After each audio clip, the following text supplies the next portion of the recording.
ఈ క్యాంపస్ ఏమైనా నీదా? ఒకసారి దేన్నైనా నాది అనుకుంటే ఎంత దూరం వెళతానో నాకే తెలియదు.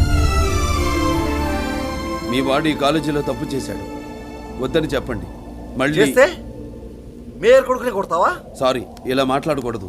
లంజా కొడక, గుడ్డలోడ తీసి కొడతా. ఏయ్! ఏయ్! నేను మాట్లాడేటప్పుడు నీ చెవులు మాత్రమే పని చేయాలి. కాదని ఇంకేది పని చేసినా నీకు నెక్స్ట్ బర్త్డే ఉండదు. నీ పోస్ట్లో ట్రాఫిక్కి 100 రూల్స్ ఉండొచ్చు, కానీ ఈ కాంపౌండ్లో ఒకటే రూల్. నేను మాట్లాడాలి, నువ్వు వినాలి. 1 వే ట్రాఫిక్. విను. నీ కొడుకును కొడితే నీకెక్కడో కాలుద్దేమో, నా స్టూడెంట్స్ని స్పాయిల్ చేస్తే నాకిక్కడ కాలుద్ది. ఇక్కడ కానీ కాలిందనుకో, నేను పాఠం చెప్పేటప్పుడు మాత్రమే గ్రామర్ ఫాలో అవుతాను, కొట్టేటప్పుడు అస్సలు ఫాలో అవ్వను. ఎటుపక్క మొదలుపెట్టి ఎటుపక్కకు తీసుకెళ్ళి ఆపుతాను నాకే తెలియదు. దబిడి తిబిడే.